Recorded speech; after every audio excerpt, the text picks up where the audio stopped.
हे प्रभु, कुछ तो दया करो। आज भी एक मछली जाल में नहीं फंसी। अगर रोज रोज ऐसा हुआ तो मैं और मेरा परिवार मर जाएंगे। अब आप भी कुछ मेरी मदद करो। तभी पेड़ पर बैठा चमत्कारी तोता से बहुत सारी मछलियाँ और स्वर्ण मुद्राओं से भरी एक पोटली दे देता है। अरे वाह, ये तो चमत्कार हो गया। लगता है भगवान ने मेरी सुन ली। जल्दी से जाकर घर में बता देता हूँ।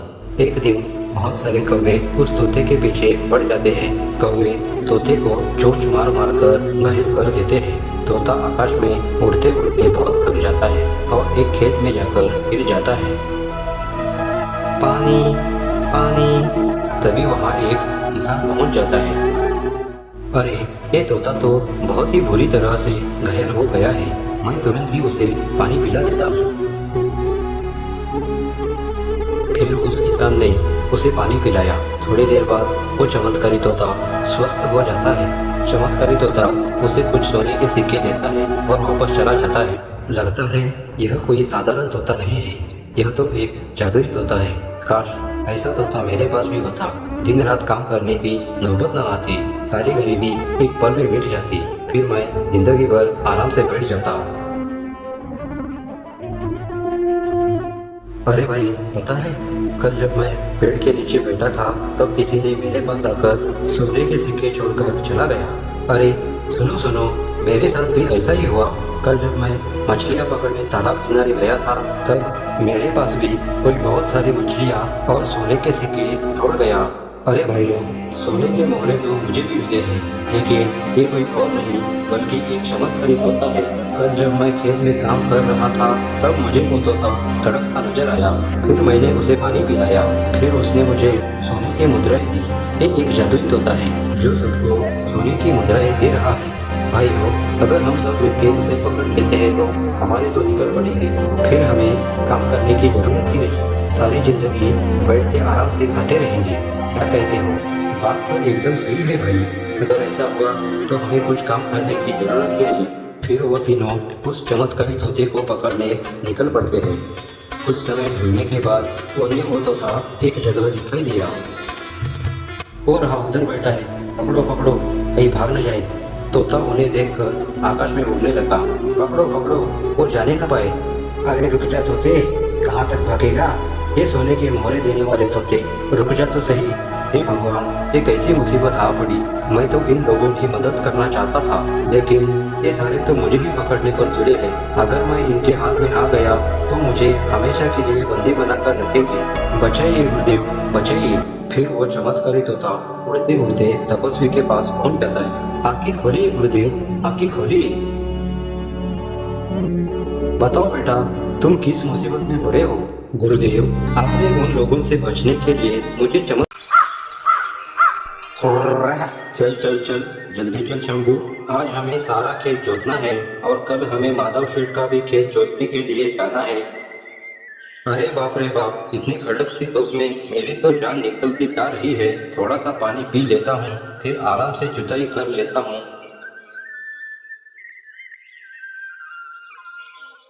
फिर बिरजू एक जगह पेड़ की छांव में बैठकर पानी पी लेता है। हे भगवान, पानी पीने के बाद मेरा मन कुछ देर आराम करने का कर रहा है। ऐसा करता हूँ, कुछ देर आराम कर लेता हूँ, फिर अच्छे से खेत की जुताई कर लेता हूँ। बिरजू पानी पीकर उसी पेड़ की छांव के नीचे सो जाता है।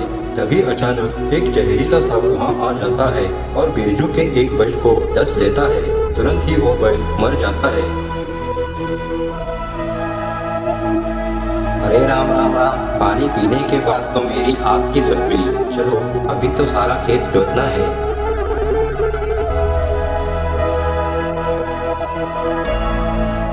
अरे ये क्या हो गया है मेरे बैल को?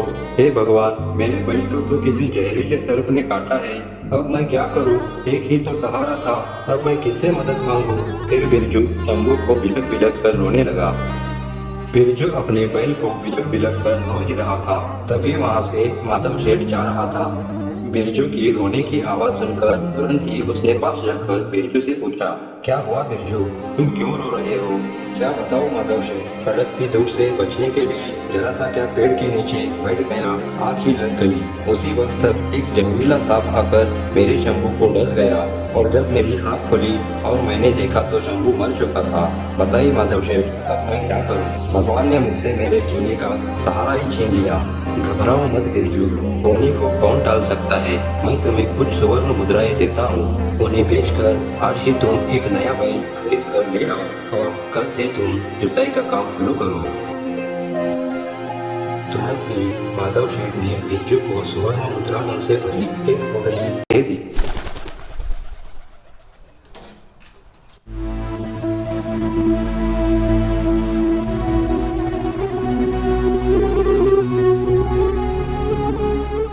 हाय हाय, मैं तो लूट गया, मैं तो मर गया। अब मैं क्या खाऊंगा और अपने बच्चों को क्या खिलाऊंगा? अरे ये सदानंद पेड़ के नीचे बैठ के क्यों रो रहा है? चलो जाकर देख लेता हूँ। क्या हुआ सदानंद, इतने जोर जोर से क्यों रो रहे हो? ऐसी कौन सी आफत आ गई अब तुम पे? क्या बताओ माधव शेठ, परसों ही खेत में अनाज के बीज बो दिए थे, लेकिन आज आके देखता हूँ तो सारे अनाज के बीज कबूतर और चिड़िया खा चुकी है। अब दोबारा बीज बोने के लिए घर में बीज नहीं है, न ही उसे खरीदने के लिए पैसे। अगर इस साल फसल नहीं हुई तो मैं और मेरा परिवार क्या खाएंगे? अब तुम ही बताओ, मैं क्या करूँ? इसमें रोने की क्या बात है सदानंद? ऐसा करो, ये कुछ पैसे तुम रख लो और उन पैसों से अनाज के बीज खरीद कर दोबारा खेत में डाल दो। और याद रहे, जब तक फसल पैदा होकर काटने नहीं आती तब तक उसकी देखभाल करोगे। हाँ माधव शेठ, मैं आपका ये ऋण कभी नहीं भूलूंगा। मुझे कुछ समझ नहीं आया इसलिए मुझे रोना आया। मैं आपको सच्चे दिल से धन्यवाद देता हूँ। ये है माधव।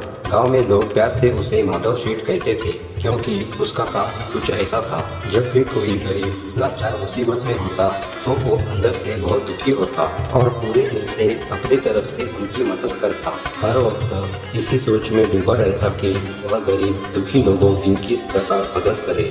जब भी वह किसी की मदद करता सब लोग उसे भर भर के दुआएं देते, जिससे माधव शेठ बहुत खुश होता। लेकिन अरे ये कौन है जो पेड़ के नीचे बैठकर रो रहा है? कोई मनुष्य बड़ी मुसीबत में लगता है।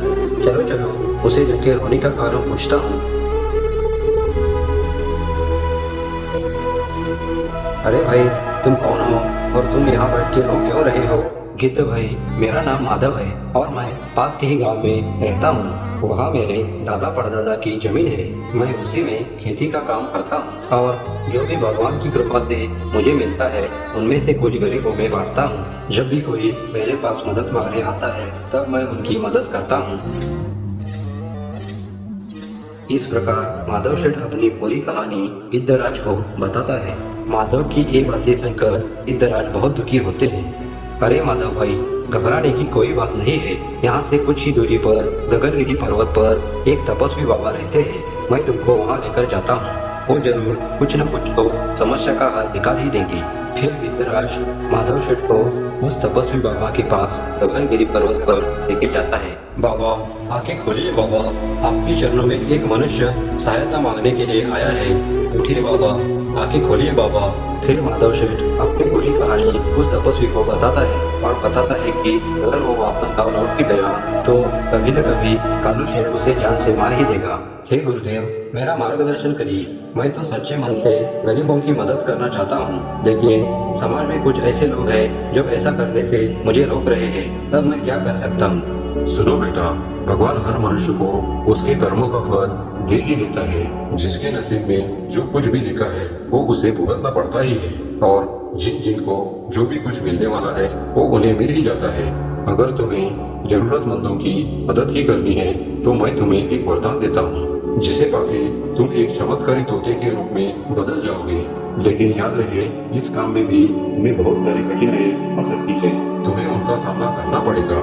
ऐसा कहकर तपस्वी उसे एक चमत्कारी तोते में बदल देता है। फिर वो चमत्कारी तोता तपस्वी का आशीर्वाद लेकर गांव की ओर निकल पड़ा। 2 दिन से काम ढूंढ रहा हूँ, काम ही नहीं मिला। घर पर बच्चे भूख से तड़प रहे हैं।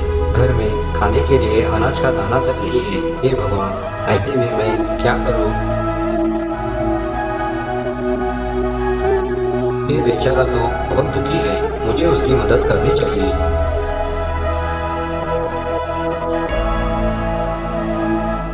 इतना कहकर वो चमत्कारी तोता कुछ सोने के सिक्के उस आदमी के पास छोड़कर चला जाता है। अरे, ये इतने सारे सोने के सिक्के ये यहाँ कैसे आए? लगता है भगवान ने मेरी सुन ली। ये भगवान, आपका लाख लाख शुक्र है, आपने मुझे और मेरे परिवार को बचा लिया। अरे सुना है कानू जी, वो गांव का माधव सेठ आजकल बहुत ही दान पुण्य कर रहा है, अपने आप को बहुत बड़ा समझ रहा है। 4 पैसे क्या आ गए, खुद को राजा महाराजा समझ रहा है। हाँ, जानता हूँ, खुद को बड़ा तीस मार खा समझता है ना वो। जरा सा दान क्या करने लगा, खुद को करने के बाद ही दानवीर समझने लगा। उसको तो मैं देख ही लूंगा। फिर कानू सेठ उस इलाके के डाकू गंगा सिंह को माधव सेठ को मारने की सुपारी देता है।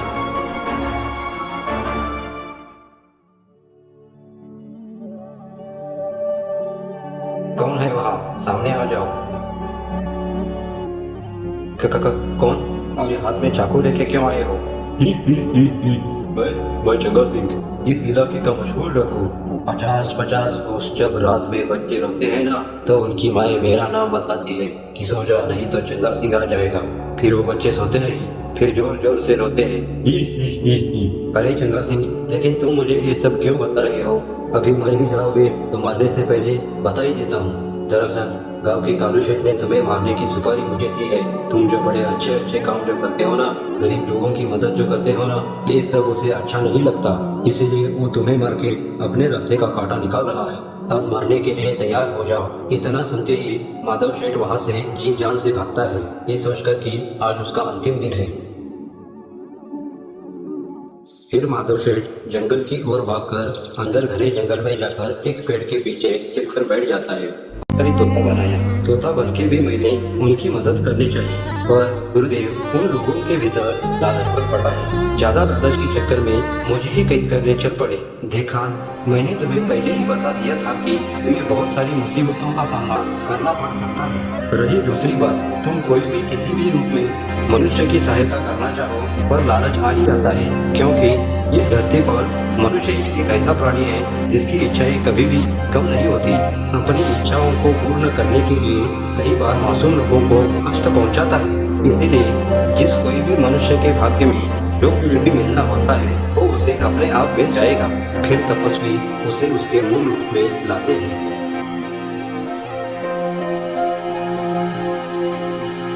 माधव सेठ अब समझ चुका था कि इस धरती पर जिस किसी के नसीब में जो कुछ भी लिखा है वह उसे मिल ही जाएगा। उसे चिंता करने की कोई बात नहीं है और उसे अपना कर्म करता रहना चाहिए। उसी दिन से माधव सेठ अपने घर वापस न जाके तपस्वी के चरणों में सेवा करता रहा।